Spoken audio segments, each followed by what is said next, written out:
அதை பார்க்கறதுக்கு முன்னால நம்ம கொஞ்சம் ஒரு சில காரியங்களை கற்றுக்கொண்டு நம்ம அதுக்கு போவோம், 7th சாப்டருக்கு போவோம்.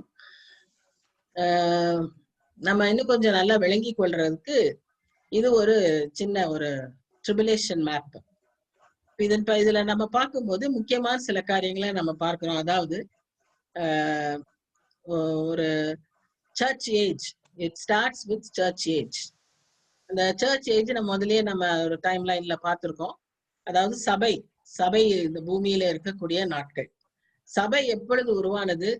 ஆண்டவராகிய இயேசு கிறிஸ்துவ பரலோகத்துக்கு எடுத்துக்கொள்ளப்பட்ட போது சீஷர்கள் 120 பேராய் அந்த மேலறையில தங்கியிருந்த பொழுது அன்றைய நாளில உருவாக்கப்பட்டதுதான் சபை. அன்றிலிருந்து இன்று வரை, இன்றைக்கும் நாம் இருக்கிற காலகட்டமும் சபையின் காலம்தான். இந்த சபையின் காலம் எப்ப முடியும் அப்படின்னு சொல்லி நம்ம பார்த்தோம்னா, அதுதான் அந்த நம்ம சபை எடுத்துக்கொள்ளப்படுகிற அந்த சம்பவம். சபை எடுத்துக்கொள்ளப்படுகிற சம்பவத்திற்கு பெயர் தான் ராப்சர்.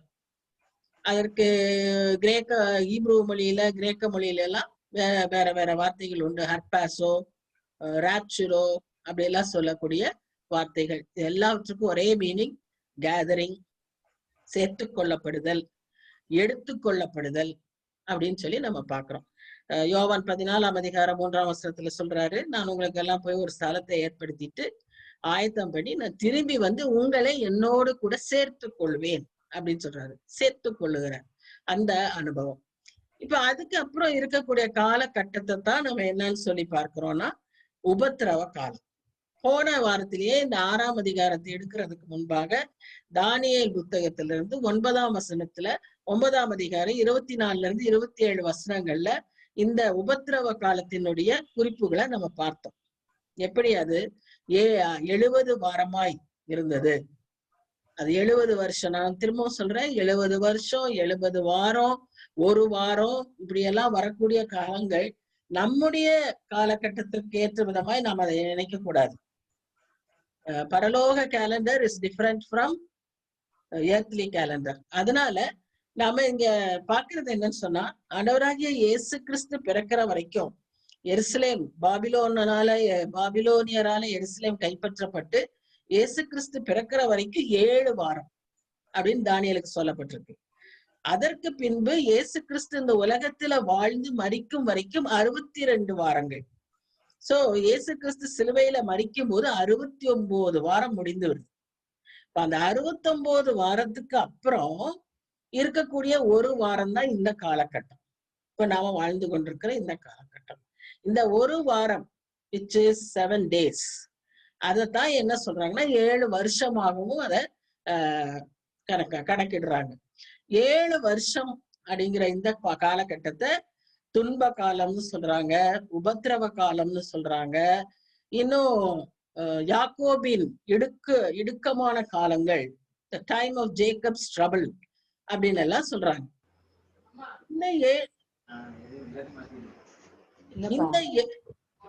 முழுக்க என்னெல்லாம் சேர்த்திருக்காங்க பாருங்க. ஆ மாவுனா அரிசி மாவு தானே, கே மாவுனா கடலை மாவு, கோக்க மாவுனா கோக்க மாவு. இந்த 7 வருஷம் இந்த உபத்திரவ காலம்ங்கிறத 2ஆ பிரிச்சிருக்காங்க. அது 3.5 வருஷம் முதல்ல உபத்திரவ காலமாகவும், பின்பு மறுபடியும் 3.5 வருஷம் மகா உபத்திரவ காலமாகவும் அது பிரிக்கப்பட்டிருக்கு. இது ஏன் அப்படி பிரிக்கப்பட்டிருக்குன்னு சொன்னா, இந்த முதல் 3.5 வருஷத்துல அந்தி கிறிஸ்துவானவர் தன்னை வெளிப்படுத்தாம ஒரு நல்ல மனுஷனா அந்த இடத்துல அவர் கிரியை செய்வார். உலகமே அவரை அவர் சொல்றதுதான் சரி அப்படிங்கிற ஒரு சூழ்நிலைக்கு கொண்டுட்டு போயிட்டு இருப்பாரு. அந்த நடுவுல 3.5 வருஷம் முடிகிற சமயத்துல தன்னுடைய உண்மையான சொரூபத்தை அவர் வெளிப்படுத்துவார். இப்போ என்ன ஆகும்னா, இதற்கு அப்புறம் வருகிற 3.5 வருஷம் அவர் பயங்கரமா கொடுமைப்படுத்த ஆரம்பிப்பார். சோ அதனாலதான் அந்த பகுதியை மகா உபத்திரவ காலம்னு சொல்லப்படுது.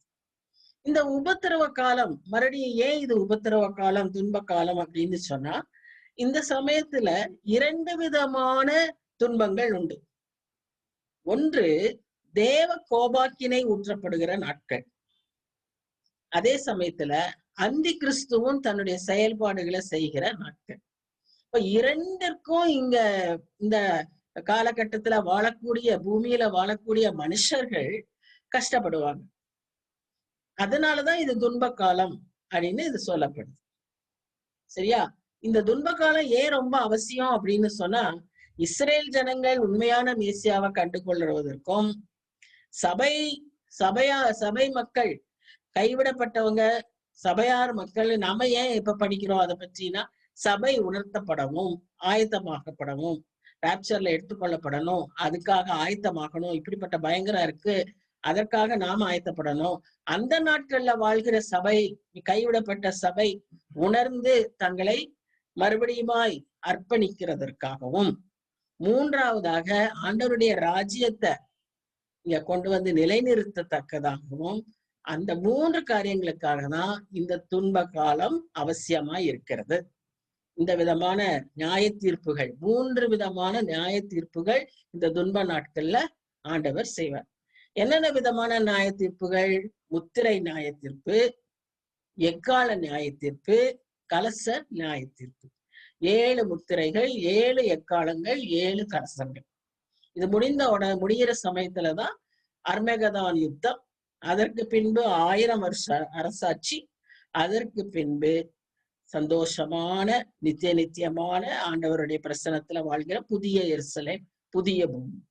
இப்போ இந்த 7 முத்திரைகள்ல 6ஆம் அதிகாரத்துல நம்ம பாக்குறோம். இப்ப 6ஆம் அதிகாரம் தொடங்கி நம்ம என்ன பாக்குறோம்னா, தேவ கோபாக்கினை நாட்களை பார்க்கிறோம். அப்போ அந்த தேவ கோபாக்கினை ஆரம்பிக்கிறதற்கு முன்பாகவே சபை எடுத்துக்கொள்ளப்படுங்கிறது தான் பலருடைய நம்பிக்கை.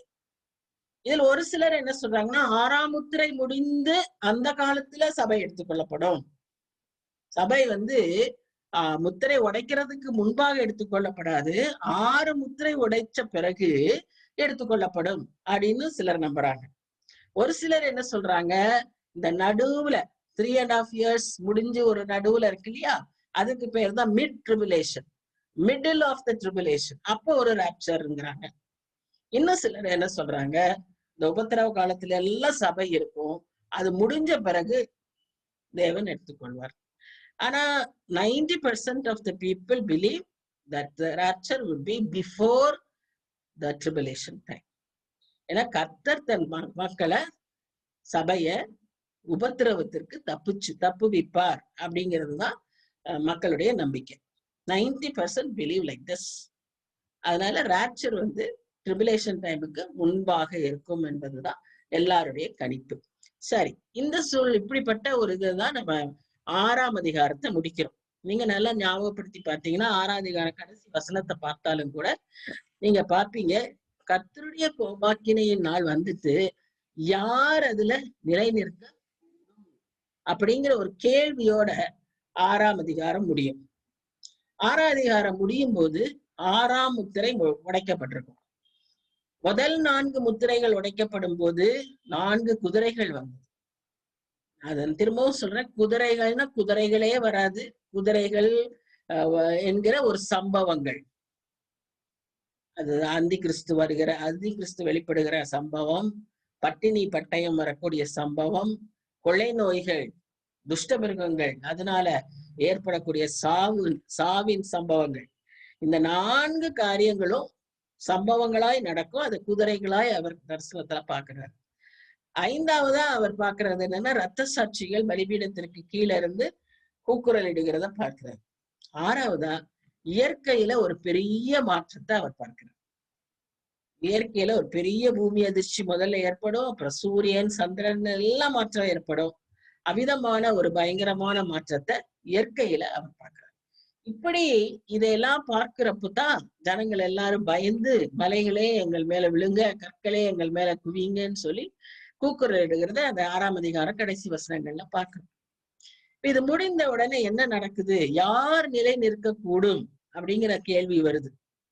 இந்த கேள்விக்கு பதில் 7ஆம் அதிகாரத்துல இருக்கு. சரியா? யார் நிலை நிற்கக்கூடும் அப்படின்ற பதில் 7ஆம் அதிகாரத்துல பார்க்கணும். அப்ப 7ஆம் முத்திரை உடைக்கிறதற்கு முன்பாக ஒரு சம்பவம் நடக்குது, ஒரு இன்டர்லூட். மியூசிக்ல ஒரு இன்டர்லூட் போடுவாங்க இல்லையா, அது மாதிரி 6ஆம் முத்திரை முடிந்து 6 முத்திரைகள் வரிசையா உடைக்கப்பட்டுரும். 7ஆம் முத்திரைக்கு முன்பாக ஒரு சின்ன கேப், ஒரு இன்டர்லூட். அந்த இன்டர்லூட்ல இது நடக்குது. இப்போ நீங்க இந்த படத்தை பாத்தீங்கன்னா உங்களுக்கு நல்லா விளங்கும். இந்த படத்துல நீங்க பாக்குறீங்க பாருங்க, 6 முத்திரை வரிசையா 1 2 3 4 5 6 வரிசையா நடந்தது. அதுக்கப்புறம் ஒரு இன்டர்வல். அந்த இன்டர்வல் டைம்ல என்ன நடக்குது? 144,000 சீல்டு அப்படின்னு பாக்குறோம். இது இந்த சம்பவம் நடக்கும். அதற்கு பின்பாக ஒரு சைலன்ஸ். அதுக்கப்புறம் தான் 7ஆம் முத்திரை உடைக்கப்படுது. சரியா? இந்த சைலன்ஸை வந்து நம்ம 8ஆம் அதிகாரத்துல வாசிப்போம். இந்த இன்டர்வல் பீரியட் தான் நம்ம என்ன பார்க்கிறோம்னா 7ஆம் அதிகாரத்துல வாசிக்கிறோம். இந்த 7ஆம் அதிகாரத்தின் முக்கியத்துவமே முத்திரை போடப்படுகிறது. என்ன முத்திரை போடப்படுறது? ஜனங்களே முத்திரை போடப்படுகிறது. அந்த சம்பவம். இங்க முத்திரைகளை உடைக்கிற சம்பவம், முத்திரைய போடப்பட்ட சுருளை உடைக்கிற சம்பவம் தான் 6ஆம் அதிகாரம்.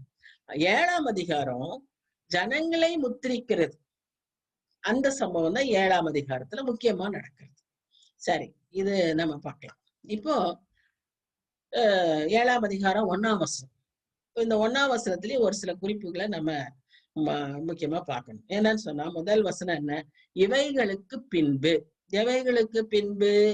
6 முத்திரையும் உடைந்து 6 முத்திரையில பூமியில பலவிதமான மாற்றங்கள் ஏற்பட்டு இயற்கையில பயங்கரமான காஸ்மிக் எக்ஸ்ப்ளோஷன் எல்லாம் நடந்த பின்பு பூமியின் 4 திசைகளிலும் 4 தூதர்கள் நின்று.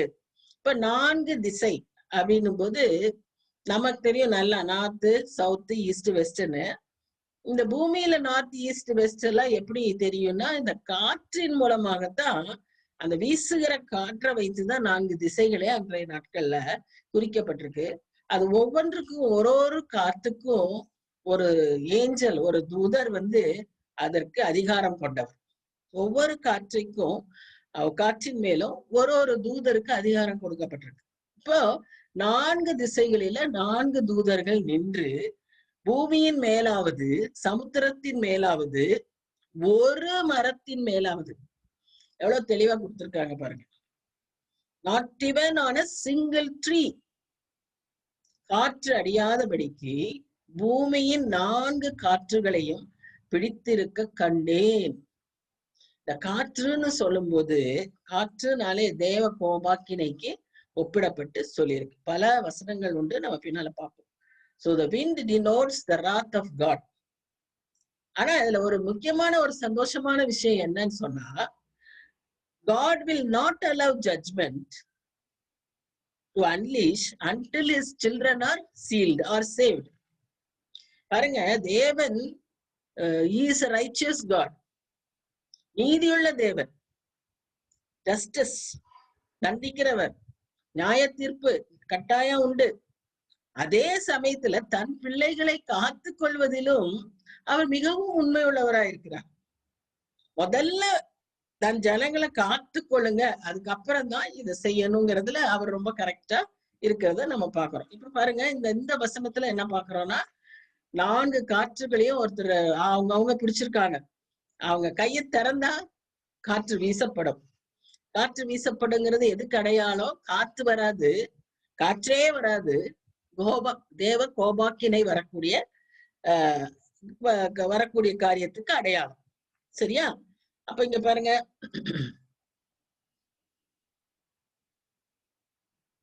அடுத்த என்ன பாக்குறோம்னு சொன்னா 2ஆம் வசனம். இந்த 2ஆம் வசனத்துல என்ன நம்ம பாக்குறோம்? சாரி, ஒரு நிமிஷம். இல்லையோ? இந்த 2ஆம் வசனத்துல நம்ம என்ன பாக்குறோம்? ஒரு தேவதூதன் மேல இருந்து இறங்கி வர்றாரு. அவர் கையில என்ன இருக்குன்னா முத்திரைக்கோள். முத்திரைக்கோள்னா எதுக்கு? முத்திரை போடுறதுக்கு. யார் மேல? ஜனங்கள் மேல. எந்த திசையில இருந்து வராரு? சூரியன் உதிக்கும் திசையிலிருந்து. அப்படின்னா என்ன? கிழக்கு திசையிலிருந்து. அவன் பூமியையும் சமுத்திரத்தையும் சேதப்படுத்துவதற்கு அதிகாரம் பெற்ற அந்த 4 தூதரையும் நோக்கி வெயிட் அப்படிங்கிறாரு. சரியா? படத்துல பாக்குற மாதிரி அந்த 4 தூதர்கள் அங்க நிக்கிறாங்க. இந்த தூதன் வந்து என்ன சொல்றாரு? வெயிட். எதுக்கு? நாம் நமது தேவனுடைய ஊழியக்காரரின் நெற்றிகளில் முத்திரை போட்டு தீருமளவும் பூமியையும் சமுத்திரத்தையும் மரங்களையும் சேதப்படுத்திராதிருங்கள் என்று மகா சத்தமிட்டு கூப்பிட்டான். இந்த மகா சத்தமிட்டு கூப்பிடுறதெல்லாம் எப்படி இருக்கும்னா இடி முழக்கம் மாதிரி இருக்கும். பெரிய இறைச்சலா இருக்கும். அவங்க சாதாரணமா பேசுறதே அவ்வளவு சத்தமா இருக்கும்னு சொல்லி நம்ம வாசிக்கிறோம். இப்ப இங்க வசனம் என்ன சொல்லுதுன்னா மகா சத்தம் போட்டு கூப்பிட்டான்னா ரொம்ப பெரிய சத்தமா இருந்திருக்கும். சரி, அப்ப அவங்க வந்தோடனே அவங்க என்ன செய்யறாங்க அப்படின்னு பாத்தீங்கன்னா, அங்க ஊழியக்காரர் அந்த மூணாம் வசனத்துல பாருங்க, நாம் நமது தேவனுடைய ஊழியக்காரரின் நெற்றிகளில், யாருடைய நெற்றிகள்ல போடுறாங்க? தேவனுடைய ஊழியக்காரரின் நெற்றிகளில். பாருங்க, மல்கியா எழுதின புஸ்தகம் 3ஆம் அதிகாரம் 18ஆம் வசனத்துல நீங்க பாத்தீங்கன்னா அருமையா ஒரு வசனம் இருக்கு. என்ன சொல்லி இருக்குன்னா, நீதிமானுக்கும் துன்மார்க்கனுக்கும் ஊழியம் செய்கிறவனுக்கும் ஊழியம் செய்யாதவனுக்கும் அந்நாட்களிலே வித்தியாசத்தை காண்பீர்கள். மல்கியா 3ஆம் அதிகாரம் 18ஆம் வசனம். இப்போ இங்க பாருங்க, அந்த வித்தியாசம் என்னன்றதை இங்க நம்ம பாக்குறோம். உலகம் அழிக்கப்பட போது, அந்த காற்றின் மூலமாய் தேவ கோபாக்கினை ஊற்றப்பட போது. ஆனா அதுக்கு முன்னால என்ன செய்யறாருன்னா, தேவன் ஒரு தூதனை அனுப்பி நீ கொஞ்ச நேரம் வெயிட் பண்ணு, நம்முடைய ஊழியக்காரர் மேல நாம என்ன செய்ய போறோம்?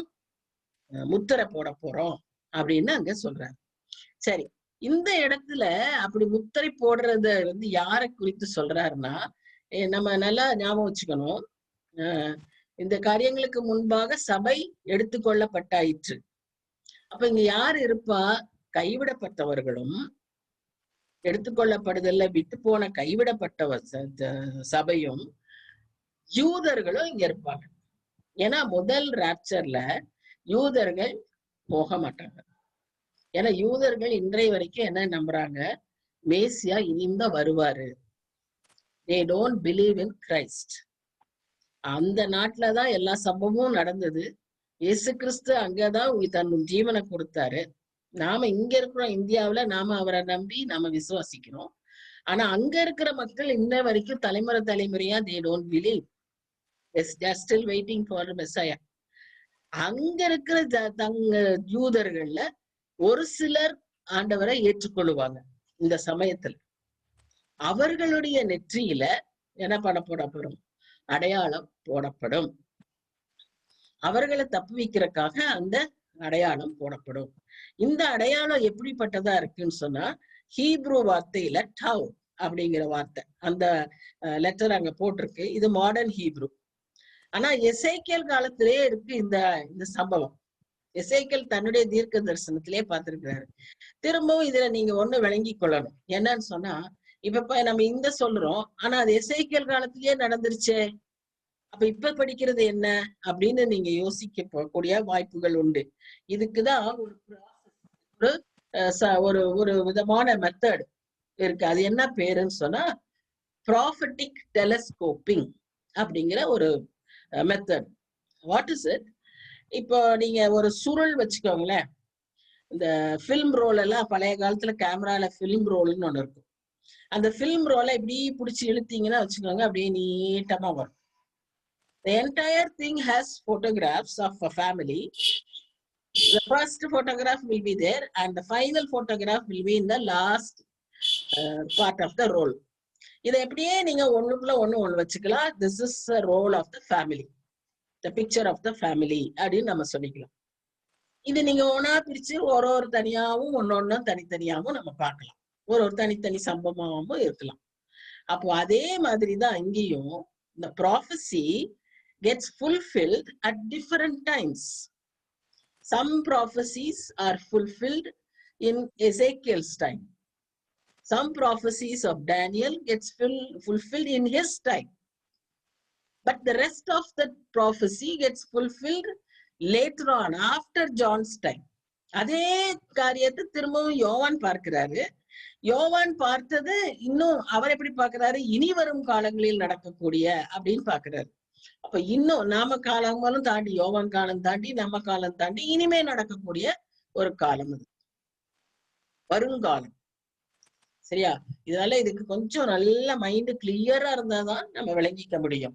இந்த காலங்கள் அப்படிப்பட்டதா இருக்கும். ஆண்டவர்கிட்ட நல்லா ஜெபம் பண்ணோம். ஜெபம் பண்ணி நம்ம இந்த ஸ்டடி படிக்கும் போது கர்த்தர் நமக்கு நல்லா விளக்கி கொடுப்பாரு.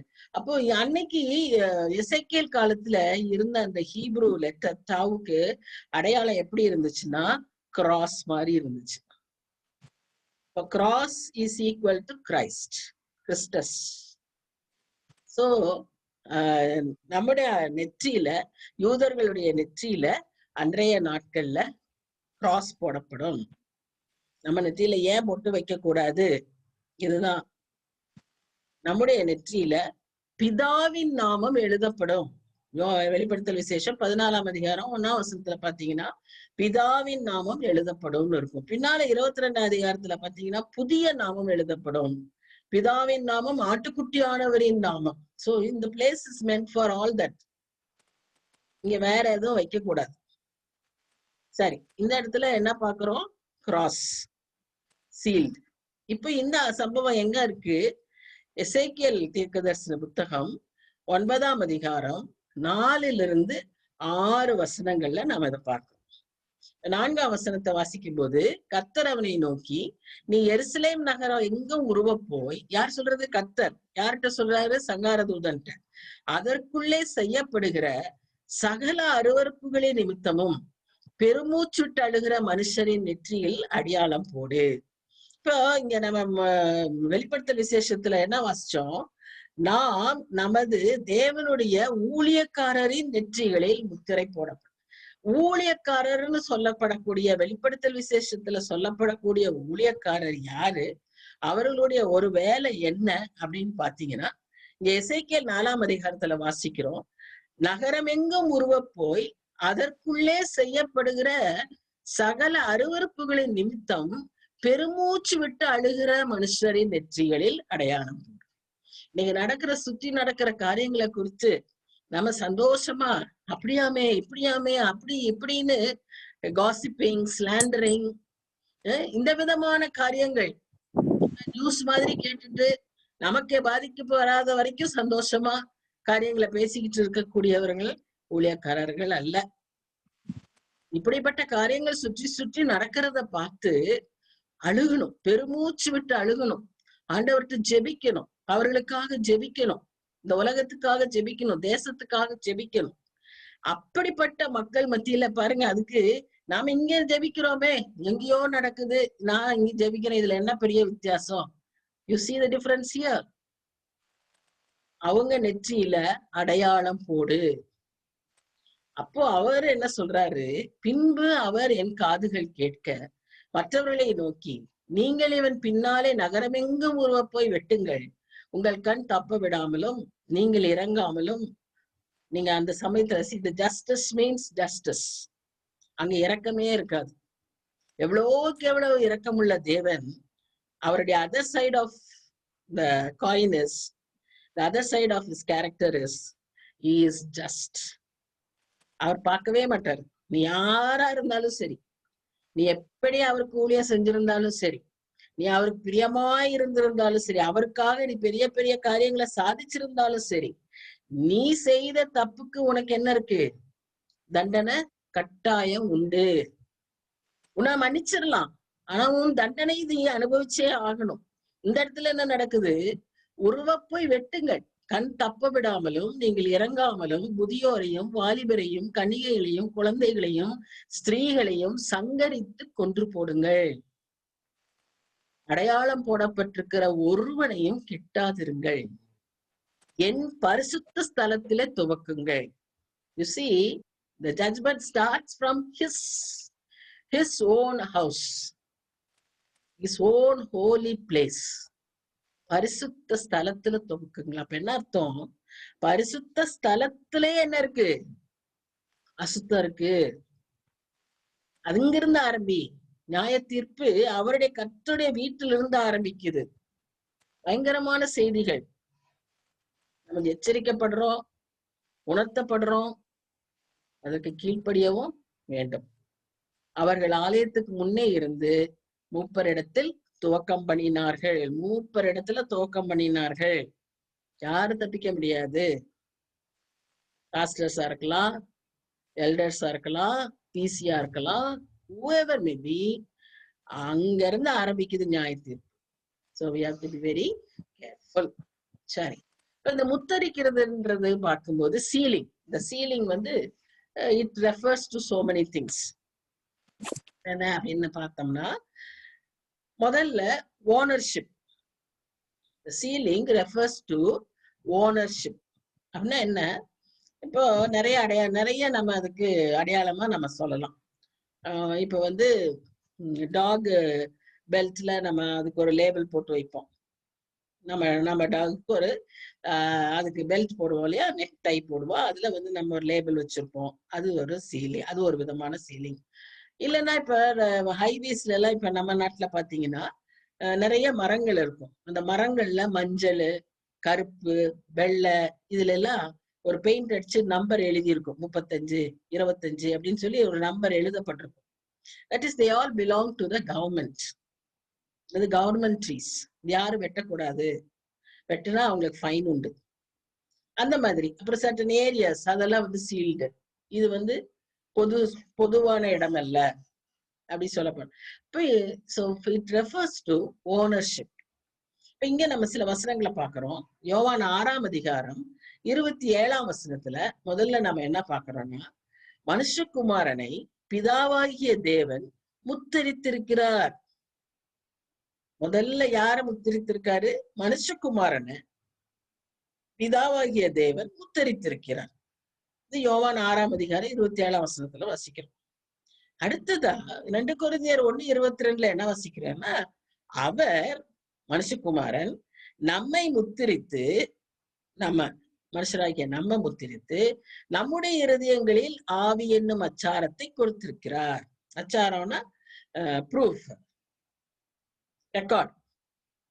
இப்ப நம்ம டீட் எல்லாம் எழுதுறோம் இல்லையா, நம்ம டைட்டில் டீட் எழுதுறோம், பிசினஸ்ல டீட் எழுதுறோம், அப்போ அதுக்கு ஒரு சீல் போடுறோம். That seal refers to the ownership and the sign, attestation, அச்சாரம். ஆவி என்னும் அச்சாரத்தை கொடுத்திருக்கிறார். 2 கொரிந்தியர் 1ஆம் அதிகாரம் 22ஆம் வசனம். அதே மாதிரி எபேசியர் 1ஆம் அதிகாரம் 13ஆம் வசனத்திலையும் நம்ம வாசிக்கிறோம். நம்ம ரட்சிக்கப்படும் போது, சத்திய வசனத்தை கேட்டு விசுவாசிகளான போது, வாக்குத்தத்தம் பண்ணப்பட்ட பரிசுத்த ஆவியால் அவருக்குள் முத்திரை போடப்பட்டீர்கள். So we belong to the Holy Spirit, we belong to the Christ the Lord, and we belong to God the Father through Jesus Christ. So that is the meaning of sealing. That is the privilege of sealing. அதான் ownership. இதெல்லாம் நம்ம எப்ப பெற்றுக்கொள்கிறோம்னா, நம்ம ரட்சிக்கப்படும் போது. ரட்சிக்கப்படுறதுனா என்ன? வசனத்தை கேட்டு நம்ம ஆண்டவர்கிட்ட விசுவாசிகளாகி அவருடைய ரத்தத்தினால நான் கழுவப்பட்டேன் அப்படிங்கிற நிச்சயம் பெற்றுக்கொள்ளும் போது நமக்குள்ள பரிசுத்த ஆவியினால he seals that we belong to him. He is my son, he is my daughter. அந்த அதிகாரத்தை நமக்கு தராரு. சரியா? இது மாத்திரம் அல்ல, இந்த முத்திரை நமக்கு போடப்பட்டதுனால நமக்கு இன்னொன்னு என்ன இருக்குன்னா ப்ரொடெக்ஷன். என்னத்துல இருந்து ப்ரொடெக்ஷன்? கடவுளுடைய கோபாக்கினையிலிருந்து, தேவ கோபாக்கினையிலிருந்து நமக்கு ப்ரொடெக்ஷன். அதனாலதான் நம்ம என்ன சொல்றோம்னா, உபத்திரவ காலத்துக்கு முன்னாலேயே போயிருவோம். 2வது, இந்த நித்திய ஆக்கினை ஆகிய நரகமும் நமக்கு கிடையாது அப்படின்னு நம்ம சொல்றோம். ஏன்னா நமக்கு இந்த முத்திரை, தேவன் நம்மை முத்திரை போட்டிருக்கிறார், நாம அவருடைய பிள்ளைகள் அப்படின்னு. இதுக்கு ஏற்ற விதமாய் நாம நடக்கணும். நம்ம அப்படி நடக்கலைன்னு சொன்னா நமக்குள்ள இருக்கிற பரிசுத்த ஆவியானவர் என்ன பண்ணுவாரு? அவரை துக்கப்படுத்துவோம். இன்னும் சில சமயம் என்ன செய்வோம்? பரிசுத்த ஆவியானவர் நம்ம கைவிட்டுருவார். ஏன்னா வேற வழியே இல்லை. திரும்ப திரும்ப திரும்ப திரும்ப செஞ்சுக்கிட்டே இருந்தோம்னா அந்த மாதிரி ஆயிடும். சோ அதுதான் நம்ம இங்க பாக்குற ஒரு முக்கியமான காரியம். இப்ப 13:7 என்ன வாசிக்கிறோம்? அதாவது இப்ப வெளிப்படுத்தல விசேஷம் 13:7, 16:2, 24 இதெல்லாம் என்ன பத்தி சொல்லுதுன்னு சொன்னா, அந்தி கிறிஸ்துவனுடைய முத்திரை போடுறதை பத்தி சொல்லுது. நாம ஏற்கனவே இந்த முத்திரை போட்டதுனாலதான் நாம இந்த இடத்துல என்ன செய்யக்கூடாது? மிருகத்தினுடைய முத்திரைய போடக்கூடாது. நாம we are protected from divine wrath, but we are not protected from the human harm. சரியா? மனுஷர் செய்யக்கூடிய, மனுஷரால் ஏமாற்றப்படக்கூடிய, பிசாசு மனுஷரை கொண்டு நம்மளை விழ செய்யக்கூடிய இந்த காரியங்கள் இருந்தெல்லாம் நாம we are not protected. Why? Because we don't listen to this Holy Spirit. அவருக்கு நமக்கு போட்டுட்டதுனால நம்ம எல்லாம் ப்ரொடெக்டட்னு சொல்ல முடியாது. நம்ம போட்டிருக்குது நம்ம சொந்தம். ஆனா நாம என்ன செய்யணும்? அவருக்கு கீழ்ப்படியணும். அதை விட்டுட்டு நம்ம சுயமா காரியம் செய்ய போனோமா நாம என்ன செய்வோம்? மாற்றப்போம். அதனாலதான் we are not protected from human harm. We are not protected from Satan's trap. We are not protected from sin. We are protected from the punishment of the sin, but we are not protected from sin. பாவம் செஞ்சோமானா அந்த punishment பெற்றுத்தான் ஆகணும். ஒருவேளை eternal condemnation நமக்கு இருக்காது, but the consequences of the sin that we have committed we have to face. This is the protection that the seal gives us. சரி, இப்போ 7ஆம் அதிகாரம் 4-8 வசனங்கள்ல என்ன பாக்குறோம்னு சொன்னா, இந்த நம்பர் 4ஆம் அதிகாரத்துல பாத்தீங்கன்னா முத்திரை போடப்பட்டவர்கள் தொகை பாக்குறோம். இந்த தொகை என்னன்னா 144,000 பேர் அப்படின்னு சொல்லுது. இந்த 144,000 பேருக்கு என்ன விசேஷம், இவங்க யாரு அப்படின்னு நம்ம பார்க்கும்போது ஃபர்ஸ்ட் நம்ம என்ன பாக்குறோம்னா, அவங்களுக்கு ஒரு 3 குணாதிசயங்க இருக்கு. அந்த 3 குணாதிசயம் என்ன? அவங்க யூதர்களாய் இந்த 144,000 பேரா இருந்தாலும் சரி, நாம சபையாய் நமக்கு ஆண்டவருடைய பிள்ளைகளாய் நாம் முத்திரிக்கப்பட்டிருந்தாலும் சரி, நமக்கு இருக்க வேண்டிய 3 குணாதிசயங்கள் என்னன்னு சொன்னா, we must have a heart for God. தேவனுக்கு பிரியமான, தேவனை பிரியப்படுத்துகிற, தேவனுக்கென்று வாழக்கூடிய ஒரு இருதயம் வேணும். அப்போஸ்தலர் 13ஆம் அதிகாரம் 23ஆம் வசனம் நினைக்கிறேன், 22-23 வசனங்கள்ல நம்ம வாசிக்கிறோம். தாவீதை பத்தி ஆண்டவராகிய இயேசு கிறிஸ்து ஒரு சாட்சி சொல்றாரு. பவுல் அதை எழுதுறாரு, என் இருதயத்திற்கு ஏற்றவனாய் கண்டேன். சோ நாமும் கூட அவ்விதமாய் வாழணும். First point, have heart for God. ரெண்டாவது, ஹேவ் கம்பேஷன் ஃபார் பீப்புள். நம்ம கடவுளுக்கு பிரியமா, கடவுளுக்கு நாம மாத்திரம் வாழ்ந்தா பத்தாது. கர்த்தர் நமக்கு கொடுத்துருக்க 2 கட்டளை என்ன? ஒண்ணு, அவரை நம்ம ஹோல் ஹார்ட்டடா அவரை நம்ம நேசிக்கணும். அடுத்தது, உன்னை நேசிப்பது போல நீ பிறனையும் நேசிக்கணும். So we must have compassion for people. அவங்க பரலோகத்துக்கு வரணும், அவங்களுக்கு சுவிசேஷம் தெரியணும், அவங்களுக்கு அன்பை காட்டணும், அவங்களுக்கு உதவி செய்யணும். இந்த எண்ணமே நமக்கு எப்பவும் இருக்கணும். என்ன, என் குடும்பம், என் பிள்ளை அப்படியே இருக்கிறது தப்பு. It is not the characteristic of God's children. மூணாவதா, hate what God hates. கர்த்தருக்கு அருவருப்பான காரியங்கள், கர்த்தருக்கு பிடிக்காத காரியங்களை நாமும் இருக்கோம். இந்த 3 குணாதிசயங்கள் கர்த்தருடைய முத்திரையை போட்ட பிள்ளைகளுக்கு உள்ளது. கர்த்தருடைய பிள்ளைகளுக்கான ஒரு குணாதிசயம். அதே மாதிரி இந்த சீல் எதற்கெல்லாம் டினோட் பண்ணுதுன்னு நம்ம இங்கே பார்த்துட்டோம். Ownership, authority, privilege. இப்போ அத்தாரிட்டி ஒரு அது முக்கியமான ஒண்ணு. இப்ப எஸ்தர் காலத்துல, எஸ்தர் புத்தகத்துல வாசிக்கிறோம் இல்லையா, அந்த ராஜா ஒரு முத்திரை போட்டு லெட்டர் அனுப்புவார். 127 நாடுகளுக்கும் குதிரைகளில வேகமா எடுத்து சென்றார்கள்னு சொல்லப்பட்டிருக்கு. ஏன்னா அடுத்த நாள் அவங்க அங்க என்ன பண்ண போறாங்க? யூதர்களை கொலை செய்ய போறாங்க. அவங்கள கொலை செய்யாதீங்கிற செய்தியை அவருக்கு லெட்டர்ல எழுதி என்ன பண்றாரு? He gives put the seal. So seal denotes authority. இன்னைக்கு கூட நமக்கு அட்டஸ்டேஷன் எல்லாம் வாங்கணும்னு சொன்னா யார்ட்டாவது வாங்கிட்டு அவங்க சீல் போட்டாதான், அவங்க சைன் பண்ணா பத்தாது, சீல் போடணும். Ownership, authority and privilege. சரி, இப்ப இந்த 144,000 பேர் யாரு அப்படின்னு பார்த்தோம்னா, 12,000 பேர்களாய் 12 கோத்திரத்தார். நான் தான் முக்கியமா சொல்லிட்டேன், இந்த பகுதியில் இருக்கிற 144,000 பேர் யூதர்கள், வேற யாரும் இல்ல, யூதர்கள். இவங்க யூதர்கள் என்ன கோத்திரத்துல இருந்து வராங்க? யாக்கோபுடைய பிள்ளைகளாகிய 12 கோத்திரத்துல இருந்து வராங்க. சரியா? இவங்க அந்த 12 கோத்திரத்துல 12,000 பேரா அங்க தெரிந்தெடுத்து கொள்ளப்படுகிறத பார்க்கணும். இவங்க எல்லாம் அந்த ட்ரிபுலேஷன் பீரியட்ல முதல் பகுதியில ஏர்லி டேஸ்லயே அவங்க என்ன செய்யறாங்க, ஆண்டவருக்காக தெரிந்து கொள்ளப்பட்டவர்கள், ஆண்டவருக்காக இரத்த சாட்சிகளாய் மரிக்கிறவர்கள். இவங்களுக்கு எந்த பாதிப்பு ஏற்படாம கர்த்தர் அவர்களை காத்து கொள்வார் என்று சொல்லி நம்ம பார்க்கிறோம். இப்போ இவங்க சில காரியங்களை நம்ம என்ன பார்க்கிறோம்னா, 3 காரியங்களை அங்க மறுபடியும் நம்ம பார்க்கிறோம். Identified as belonging to God, protected from the coming judgments of the world, and these are the remnants who will be saved. அந்த remnantsங்கிறது ஒரு முக்கியமான வார்த்தை. மீதியாய் இருப்பவர்கள். ரோமர் 9:27 29 நம்ம வாசிக்கிறோம். ஒரு கூட்டத்தார மீதியாய் ஆண்டவர் தெரிந்து கொள்வார்.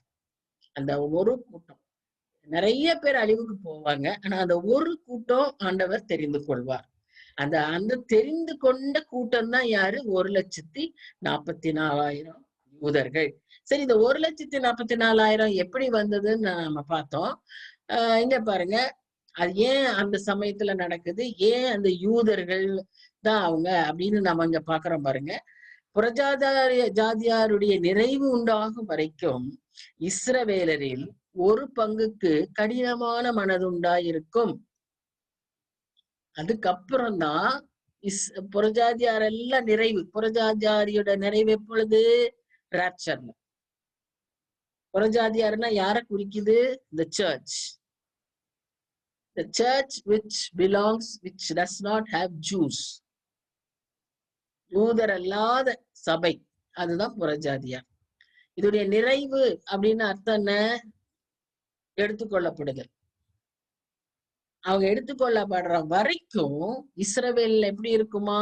கடினமான மனது இருக்குமா? They don't accept Jesus as their Messiah. அதுக்கப்புறம் தான் என்ன பண்ணுவாங்க? இந்த பிரகாரம் இஸ்ரவேலர் எல்லாரும் ரட்சிக்கப்படுவார்கள். மீட்கிறவர் சீயோனிலிருந்து வந்து அவபக்தியை யாக்கோபை விட்டு விலக்குவார். அப்பதான் அவங்களுக்கு இருக்கிற அவபக்திய விலகும். இப்ப என்ன நடக்கும்? நான் அவர்களுடைய பாவங்களை நீக்கும் போது இதுவே நான் அவர்களுடனே செய்யும் உடன்படிக்கை என்று எழுதியிருக்கிறது. அப்பதான் அவங்க என்ன செய்யறாங்க? ஆண்டவரை ஏற்றுக்கொள்றாங்க. இப்ப இந்த 144,000 பேரை நம்ம சொன்னோம். இப்ப யார் யாரு அப்படின்னு நம்ம பார்த்தோம்னா, இந்த யாக்கோபு தன்னுடைய பிள்ளைகளை ஆசீர்வதிக்கும் போது, ஆதியாகமம் 49 நம்ம இந்த சம்பவத்தை வாசிக்கிறோம். நீங்க பாத்தீங்கன்னா இந்த மாதிரி ஒவ்வொருத்தருக்கா அவர் ஆசீர்வதிச்சு அவங்களுக்கு ஆசீர்வாதம் கொடுப்பார். அப்படி பார்க்கும்போது பாருங்க, ரூபன், சிமியோன், லேவி, யூதா, தான், நப்தலி, காத், ஆஷேர், இசக்கார், ஜெபுலன், ஜோசப், பெஞ்சமின். ஜோசப்புடைய 2 பிள்ளைங்க மனாசே, இப்ராஹிம். இவங்க எல்லாருக்கும் ஆண்டவர் என்ன செய்யறாருன்னா அந்த யாக்கோபு என்ன செய்யறாருன்னா ஆசீர்வதிக்கிறார். சரியா? இப்போ இங்க பார்க்கும்போது வெளிப்படுத்தல் விசேஷம் 7ஆம் அதிகாரத்துல நீங்க பாத்தீங்கன்னா இங்க ஒரு லிஸ்ட் கொடுத்திருக்கு. இங்க ஒரு 12 கோத்திரம் இருக்கு. இதுல நீங்க கொஞ்சம் வித்தியாசத்தை நீங்க பாப்பீங்க. இந்த கோத்திரத்துல அவங்க பிறந்த விதத்துல அவங்க பெயர்கள் எழுதப்பட்டிருக்கு. அதனால ஃபர்ஸ்ட் ரூபன் பெயர் வரும், அப்புறம் சிமியோன் பெயர் வரும், இப்படி வரிசையா இங்க வரும். இந்த இடத்துல நீங்க பாத்தீங்கன்னா யூதா எடுத்தோடனே யார் பேர் வருது? யூதா பேர் வருது. அப்புறம் Reuben, Gad, Asher, Naphtali, Manasseh. Manasseh யாரு? மனாசா யோசேப்புடைய மகன். Okay. Simeon, Levi, Issachar, Zebulun, Joseph, Benjamin. இதுல யார் மிஸ் ஆகுது அப்படின்னு நீங்க இந்த லிஸ்ட்ல செக் பண்ணி பாத்தீங்கன்னா, ஒருவேளை நமக்கு டைம் இருந்து உங்களை நேர்ல பார்த்தா நான் அதெல்லாம் சொல்லலாம். இப்ப வேற வழியில நானே சொல்லிடுறேன். இங்க நீங்க பார்க்கும்போது தான் கோத்திரமும் இப்ராஹிம் கோத்திரமும் மிஸ் ஆகுது. அதற்கு பதிலா இங்க யாரெல்லாம் சேர்க்கப்பட்டிருக்கு? லேவி சேர்க்கப்பட்டிருக்கு, ஜோசப் சேர்க்கப்பட்டிருக்கு, மனாசே சேர்க்கப்பட்டிருக்கு. இவங்க எல்லாம் இந்த 12ல வந்துடுறாங்க. இப்போ நாம இங்க பார்க்கும்போது தான் இல்ல, எப்ராயிம் இல்ல. ஏன் இவங்க 2 பேரும் இல்ல? இப்ப நீங்க இத கொஞ்சம் பாத்தீங்கன்னா மேப் பாருங்க. இவங்களுக்கு பிரித்து கொடுக்கப்பட்ட மேப் இது. இந்த தான் கோத்திரம் முக்கியமா கீழே இருக்கு. யூதா, சிமியோன், யூதா, அதுக்கு மேல தான் கோத்திரம். ஆனா இந்த தான் கோத்திரத்தார் என்ன பண்ணுவாங்கன்னா, எங்களுக்கு இது பத்தாது, எங்களுக்கு கொஞ்சம் இங்க மேல வடக்குல நப்தாலிக்கு மேல இருக்கிற இடம் எங்களுக்கு வேணும் அப்படின்னு சொல்லுவாங்க. அங்க ஏன் அங்க வேணும்னு சொல்றாங்க அப்படின்னு பாத்தீங்கன்னா, அது ஒரு நல்ல ட்ரேடு சென்டர். அங்க நல்லா வியாபாரம் செய்யலாம், செழிப்பா இருக்கலாம். அதனால இந்த தான் கோத்திரத்தார் அங்க போகணும்னு சொல்றாங்க. அங்க போனது மாத்திரம் அவங்க பேசாம இருக்கல. அங்க போய் என்ன பண்ணாங்கன்னு பாத்தீங்கன்னா, நியாயாதிபதிகள் 18ஆம் அதிகாரம் 30ஆம் வசனம், 1 ராஜாக்கள் 11ஆம் அதிகாரம் 31ஆம் வசனம், இதுல எல்லாம் வாசிக்கிறோம். அங்க போய் அவங்க என்ன பண்ண ஆரம்பிச்சுட்டாங்கன்னா, ஒரு அங்க இருக்கிற மக்களுடைய கல்ச்சர், வியாபாரத்துக்காக செழிப்பா இருக்கணும்னு சொல்லி இன்னொரு நாட்டுக்கு பக்கத்துல போய் அந்த நாட்டு இவங்க யாரு? ஆசீர்வதிக்கப்பட்ட ஜனங்கள். இவங்க இந்த கானானியரோடோ அங்குள்ள மற்ற மக்களோட நம்ம என்ன செய்யக்கூடாது? சம்பந்தம் கொள்ளக்கூடாது. அவங்க பழக்க வழக்கங்கள்லாம் பழகக்கூடாதுன்னு ஆபிரகாமுக்கு ஆண்டவர் அப்பவே எல்லாம் சொல்லி இருக்கிறாரு. இவங்க என்ன பண்றாங்க? அங்க போய் அங்க இருக்கிற மக்களுடைய பழக்க வழக்கங்களை, கல்ச்சரை பழகி அவங்க அங்கிருந்து சுரூபங்களை தங்களுக்கு என்று ஸ்தாபித்து கொண்டார்கள். அதை வைத்து அவங்க தேவனுடைய ஆலயத்துல அந்த சுரூபத்தை வைத்து கொண்டிருந்தார்கள்.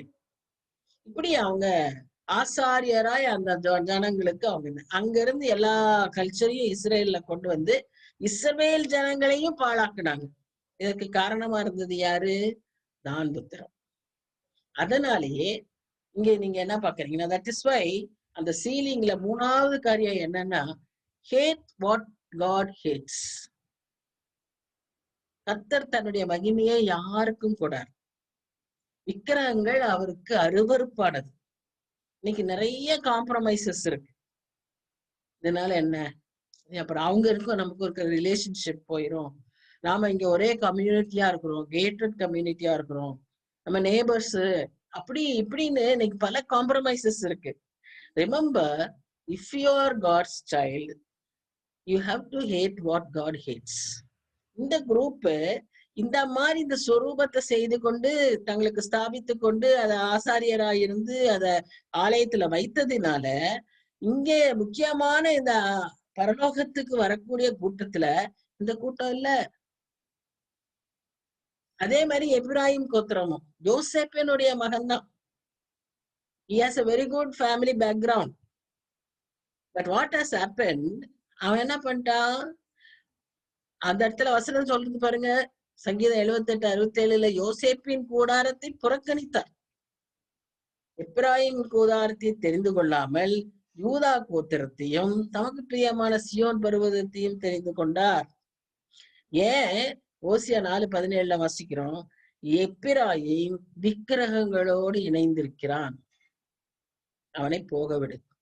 So God is very, very righteous. இந்த நாட்கள் அதிகமாய் நம்ம பாக்குற காரியம் என்னன்னா, காட்ஸ் ஜஸ்டிஸ். எங்க படிச்சாலும் எந்த செய்தி கேட்டாலும் அதைத்தான் நம்ம திரும்ப திரும்ப கேட்கிறோம். கொஞ்ச நாள நம்ம என்ன பார்ப்போம்னா, கடவுளுடைய அன்பை பத்தி வாசிச்சுட்டு இருப்போம், கேட்டுக்கிட்டு இருப்போம். அதுக்கப்புறம் கொஞ்ச நாள் அவருடைய அற்புதங்களை பற்றி கேட்டுக்கிட்டு இருப்போம். அவர் செய்த சுகம், அவர் செய்த காரியங்கள் இப்படி இப்படி. இப்ப இந்த நாட்கள்ல நம்ம என்ன அதிகமா கேட்கிறோம்னா, கடைசி நாட்கள் ஆனதுனால தேவனுடைய கோபாக்கினையையும் அவருடைய நீதியையும் அவர் தண்டிக்கிற விதங்களையும் நம்ம இந்த நாட்கள்ல பார்க்கிறோம். அவர் இதெல்லாம் டாலரேட்டே பண்ண மாட்டார். So what he says, அவன் எப்ராஹிம் விக்கிரகங்களோடு இணைந்திருந்தான், அவனை இல்ல. 144,000 பேர்ல அவங்க இல்ல. 12,000 கோத்திரம் இவங்களுக்கு பதிலா வேற தெரிந்து கொள்ளப்பட்டார்கள். சரியா? இப்ப அடுத்து என்ன நடக்குதுன்னா, இப்போ அதுக்கு 8ஆம் வசனம், 9ஆம் வசனம். இவங்க எல்லாம் அங்க நிக்கிறாங்க. அடுத்து என்ன பார்த்தா ஒரு திரள் கூட்டம், சகல ஜாதிகளிலும் கோத்திரங்களிலும் ஜனங்களிலும் பாஷைக்காரரிலும் இருந்து வந்த ஒருவரும் எண்ணக்கூடாத திரளான கூட்டமாகிய ஜனங்கள் என்ன பண்றாங்க? பரலோக வெள்ளை அங்கிகளை தரித்து தங்கள் கைகளில் குருத்தோலைகளை பிடித்து, இந்த குருத்தோலை பிடிக்கிறது ரொம்ப important. It represents one of the feast of our Lord, Sukkot அல்லது the feast of tabernacles அப்படிங்கிற அந்த ஃபீஸ்ட செலிப்ரேட் பண்ணும்போது இந்த விதமான ஓலைகளை பிடித்து கொண்டுதான் அன்றைய நாட்களில அவங்க செலிப்ரேட் பண்ணாங்க. அதைத்தான் நம்ம ஆண்டவராகிய இயேசு கிறிஸ்து குருத்தோலை என்ற ஞாயிற்று அன்றைக்கு எருசலேமுக்குள்ள வரும்போது, பவனியா வரும்போது அதற்கடையாளமா தான் நம்ம அன்றைக்கு பாக்குறோம். அந்த குருத்தோலைகளை பிடித்து அவர்கள் வருகிறத நம்ம பாக்குறோம். பஸ்கா செலிப்ரேட் பண்றதுக்கு தான் அவர் வராரு. அந்த அந்த பண்டிகைகள்ல ஒரு பண்டிகை தான் இந்த பண்டிகை. அதுக்கு முன்னால நடக்கக்கூடிய பண்டிகை தான் the feast of tabernacles. So அது லேவியராகமம் 23ஆம் அதிகாரம் 40ஆம் வசனத்துல வாசிக்கிறோம். சரி, இப்போ அவங்க வெள்ளை அங்கி தரித்தவர்களாய் வராங்க. வெள்ளை அங்கிகள்னா என்ன? அவங்களுடைய நீதி. நம்முடைய நீதி எப்படி இருக்கும்? அழுக்கான கந்தை. ஏசாயால வாசிக்கிறோம், நம்முடைய நீதி அழுக்கான கந்தை. ஆனா அதை மாற்றி தன்னுடைய ரத்தத்தால கழுவி அவர் நம்ம என்ன செய்யறாரு? அவருடைய வெள்ளை அங்கியை தரித்து கொடுக்கிறாரு. So it represents his righteousness and salvation and victory. பாவத்தின் மேல இருக்கிற நம்முடைய ஜெயம். இந்த வெள்ளை அங்கிக்கு இத்தனை அர்த்தம் உண்டு. அந்த வெள்ளை அங்கியை பிடிச்சுட்டு போட்டுட்டு கையில குருத்தோலையை பிடித்து அவங்க வராங்க. குருத்தோலைக்கு 2 அடையாளம். ஒண்ணு, it is a symbol of victory. Another thing is it's a symbol of celebration. சரியா? அப்ப இது முடிஞ்ச உடனே அங்க பாத்தீங்கன்னா அவங்க எல்லாம் பிதாவாக தேவன் முன்னால அந்த சிங்காசனத்துக்கு முன்பாக நின்று மகா சத்தமிட்டு அவங்க ஆர்ப்பரிக்கிறாங்க. ஏன்னா எல்லாம் இவங்க எங்க வந்துட்டாங்க? பரலோகத்துக்கு வந்துட்டாங்க. They have all been raptured. இந்த raptured group இது. அங்க 1,44,000 யூதர்கள் இருக்காங்க. இங்க raptured குரூப்பும் இருக்கு. சந்தோஷம் அவங்களுக்கு. அவங்களுக்கு ரட்சிக்கப்பட்டதனுடைய மகிமைய அந்த நேரத்துலதான் அனுபவிக்கிறாங்க. ஆண்டவருடைய பிரசனத்தை பாக்குறாங்க, பிதாவை பாக்குறாங்க. உடனே என்ன சொல்றாங்க? உமக்கே எல்லா மகிமையும். எந்த மகிமை? ரட்சிப்பின் மகிமை. Because it is then at that time they realize the glory of their salvation. அந்த சந்தோஷத்தை அந்த இடத்துல அவங்க ஆர்ப்பரித்து சொல்றத நம்ம பார்க்கிறோம். அப்போ இந்த சந்தோஷத்தின் மகிமை என்ன அப்படின்னு நீங்க பாத்தீங்கன்னா இவங்க ஆர்ப்பரிச்ச உடனே 11ஆம் வசனத்துல பாருங்க, தூதர்கள் 4 ஜீவர்கள் எல்லாரும் முகம் குப்புற விழுந்து தேவனை தொழுது கொண்டு, ஆமென், துதியும் மகிமையும் ஞானமும் ஸ்தோத்திரமும் 7 விதமான காரியங்களை தேவனுக்கு அவங்க செலுத்துறாங்க. ascribe 7 different way of praises: blessing, wisdom, thanksgiving, honor, power, strength, might அப்படின்னு எல்லா விதத்திலயும் அவங்க செலுத்துறதை நம்ம பார்க்கறோம். சரி, இப்ப இந்த salvation நம்ம ஒரு பாட்டு பாடுவோம், salvation belongs to our God who sits on the throne and to the lamb. இதுதான் அவங்களுடைய தீமை. அவங்க ஆராதிக்கிறவுடைய தீமை என்ன? ரட்சிப்பு, ரட்சிப்பின் மகிமை. ஏன்னா இவங்க எல்லாம் ரட்சிக்கப்பட்டு வந்திருக்கிறாங்க. இந்த ரட்சிப்புடைய ஃபுல் மகிமையை அங்கதான் பாக்குறாங்க. they're so happy. அடுத்து என்ன செய்யறாங்க? யாருக்கு அதை செலுத்துறாங்க? God and the lamb. The great worship scene around the throne. யாரெல்லாம் worship பண்றாங்க? Angels, elders, 4 living creatures in the great multitude. இவ்வளவு பெரிய கூட்டமும் அங்க ஒரே ஆரவாரம், ஒரே சந்தோஷம், ஒரே மகிழ்ச்சியான ஒரு இது. அப்பதான் இந்த 7 விதமான காரியங்களை சொல்றாங்க: துதி, மகிமை, ஞானம், ஸ்தோத்திரம், கனம், வல்லமை, பலன். 7 கூட நம்ம மனப்பாடம் எப்பவும் பண்ணிக்கலாம். தேவனுக்கு துதியும் மகிமையும் ஞானமும் ஸ்தோத்திரமும் கனமும் வல்லமையும் பலனும் சதா காலங்களிலும் உண்டாவதாக. ஆண்டவரை ஆராதிக்கும் போது இந்த வசனங்களை சொல்லி நாம ஆராதிக்கலாம். ஆமேன் ஆமேன் சொல்லி அவங்க மகிமைப்படுத்தினதா பார்க்கலாம். இந்த சம்பவம் இங்க நடந்துகிட்டு இருக்கும்போது ஒரு மூப்பர் என்ன பண்றாரு, யோவானை பார்த்து, இந்த வெள்ளை தங்கி அங்கிகளை தரித்திருக்கிற இவர்கள் யார், எங்கே இருந்து வந்தார்கள் என்று. இந்த ஒரு பரவச நிகழ்ச்சியில யோவானுக்கு ஒரே சந்தோஷம். ஏன்னா ஒரு ஸ்டேஜ்ல ஒருத்தருமே இல்லையே, ஒருவர் கூட பாத்திரவான் இல்லையேன்னு கண்டு குலுங்கி குலுங்கி அழுத அவருக்கு இத்தனை திரள் கூட்ட மக்கள் அங்க சந்தோஷமா ரட்சிக்கப்பட்டு வந்து ஆண்டவருக்கு மகிமை செலுத்துனா பார்த்தோன்னா பயங்கர பரவசத்துல இருக்கிறாரு. அப்ப அவரை கூப்பிட்டு இது யாருன்னு கேட்டோன்னா அவர் சொல்றாரு, ஆண்டவனே இது உமக்கே தெரியும், எனக்கு தெரியல அப்படின் போது அந்த மூப்பர் சொல்றாரு, இவங்க எல்லாம் உபத்திரவத்திலிருந்து வந்தவங்க. இவங்க எப்படி ரட்சிக்கப்பட்டாங்க? ரட்சிக்கப்பட்டதுன்னா it is not simply very easy. நீங்க நிறைய பேர் ரட்சிக்கப்பட்டது ரொம்ப சுலபம் நினைச்சுக்கிறாங்க. ரட்சிக்கப்படுறதுன்னா உன் பழக்க வழக்கங்கள்ல இருந்து நீ விடுபடணும். உன்னுடைய பழைய வாழ்க்கையில இருந்து நீ ஒரு புது வாழ்க்கை வரணும். அந்த பழைய வாழ்க்கையை விட்டுட்டு வர்றது அவ்வளவு சுலபம் இல்ல. பழைய வாழ்க்கையில இஷ்டத்துக்கு பேசலாம், இஷ்டத்துக்கு கோபப்படலாம், பொய் சொல்லலாம், திருடலாம், என்ன வேணா செய்யலாம். ஆனா புது வாழ்க்கையில அது எல்லாம் நான் விட்டுறணும். சோ செல்ஃப் சாக்ரிஃபைஸ் நிறைய உண்டு. நீ இப்படி வந்ததுனால உனக்கு நிறைய இன்சல்ட்ஸ் கிடைக்கும், உனக்கு நிறைய உபத்திரவம் வரும், உங்க குடும்பத்திலேயே உபத்திரவம் வரும், உங்களுடைய சுற்றி இருக்கிற சபையில உபத்திரவம் வரும், பெரிய பரிசுத்தவான் ஆயிட்டான்னு, இல்லையா உலகத்துல உன் ஃப்ரெண்ட் சர்க்கிள்ல உனக்கு உபத்திரவங்கள் வரும். So you will have lot of scars both inside and even sometimes physically. இப்போ இன்னைக்கு நமக்கு பிசிக்கலா ஜாஸ்தி இல்லை, ஆனா இன்னைக்கும் ஊழியக்காரர்களுடைய ஊழிய பணித்தளங்கள்லாம் பாத்தீங்கன்னா அவங்க ஆண்டவரை ஏற்றுக்கொண்டதுனால அவங்களுக்கு கிணற்றுல தண்ணி கிடைக்காது. அவங்க பூஜைகளுக்கு காசு கொடுக்க மாட்டாங்க. இது வரைக்கும் அவங்க காசு கொடுத்துருப்பாங்க பூஜைகளுக்கெல்லாம்.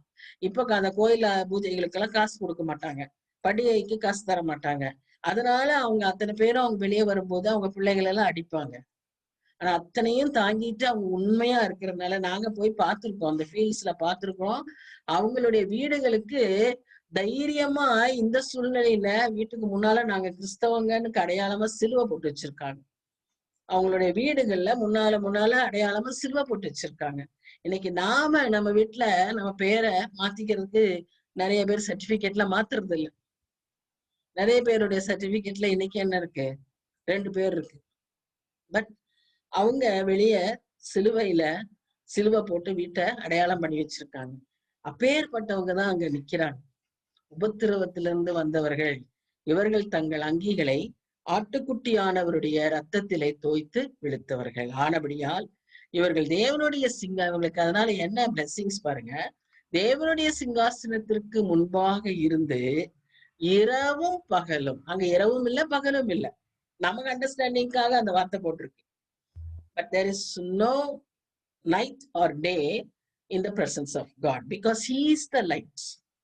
There is no sun, moon in the presence of God. அங்க அவரை சேவிக்கிறார்கள். சிங்காசனத்தின் மேல் வீற்றிருக்கிறவர் இவர்களுக்குள்ளே வாசமாய் இருப்பார். என்ன ஒரு சந்தோஷமான அனுபவம் பாருங்க. ரட்சிக்கப்படுறதனுடைய உண்மையான reward, the happiness, the deliverance, the joy that you can enjoy is found in this chapter. இதுதான் ரட்சிக்கப்பட்டவர்களுக்கு இருக்கக்கூடிய பெரிய blessings. அப்ப நம்ம இங்க 7 blessings பார்க்கிறோம்.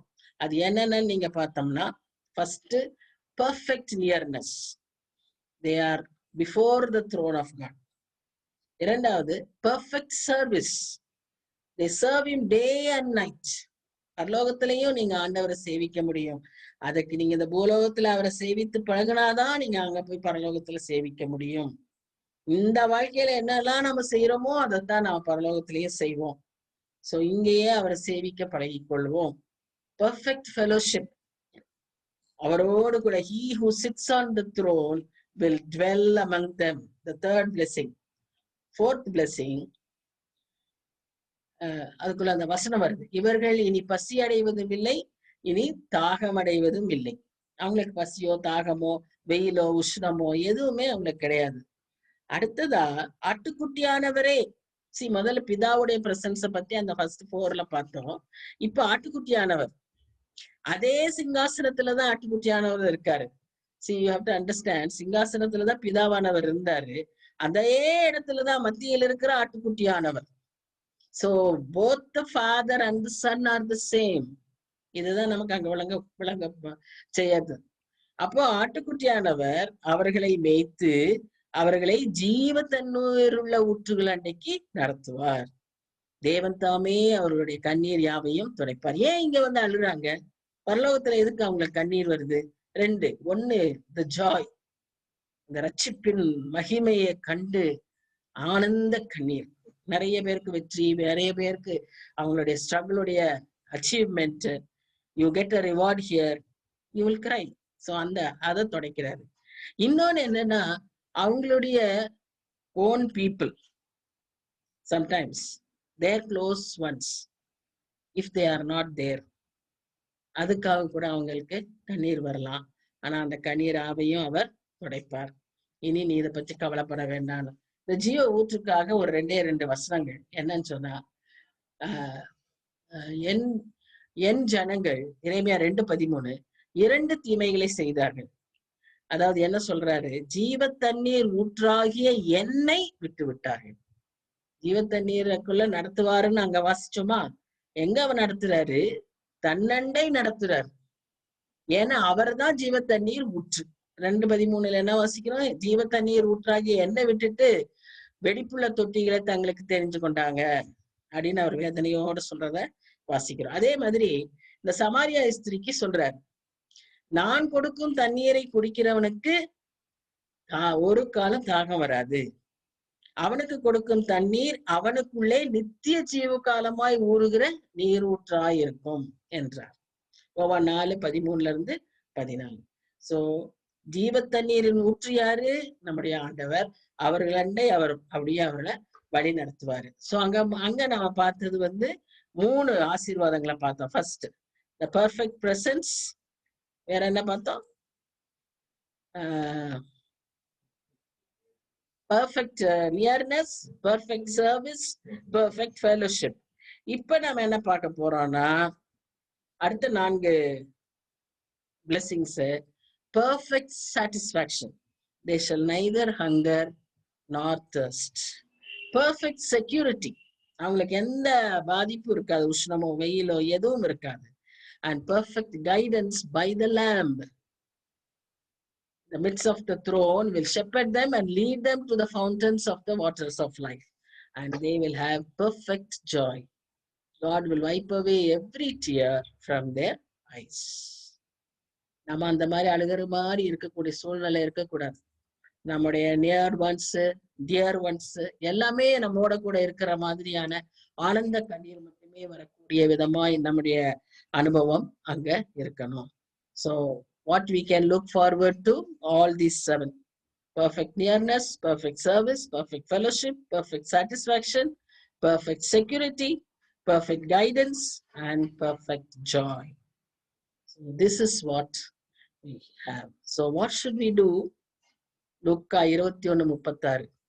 ஆகையால் இனி சம்பவிக்க போகிற இந்த கோபாக்கினையின் காரியங்களுக்கெல்லாம் நீங்கள் தப்பி மனுஷகுமாரனுக்கு முன்பாக நிற்க பாத்திரவான்களாக எண்ணப்படுவதற்கு எப்பொழுதும் ஜெபம் பண்ணி விழித்திருங்கள். அப்பதான் நம்ம என்ன செய்யப்படுவோம்? We will be one among the raptured ones. அவர் மரித்தோரிலிருந்து எழுப்பினவரும் இனிவரும் கோபாக்கினை நின்று நம்மை நீங்களாக்கி ரட்சிக்கிறவருமாய் இருக்கிற அவருடைய குமாரனாகிய இயேசு பரலோகத்திலிருந்து வருவதை நீங்கள் எதிர்பார்த்து கொண்டிருக்கிறதையும் அறிவிக்கிறார். அங்க நல்லா பாருங்க, மரித்தோரிலிருந்து எழுப்பினவரும் இனி வரும் கோபாக்கினை நின்று நம்மை நீங்களாக்கி ரட்சிக்கிறவரும். So we will be taken before the wrath of God, before the tribulation times. 1 தெசலோனிக்கேயர் 1:10. So we will be taken before that time. இது ஒரு நமக்கு proof. So நாம அதுல இருக்கணும்னு சொன்னா எப்பொழுதும் ஜெபம் பண்ணி விழித்திருங்கள். சரி, ஜெபம் பண்ணலாமா?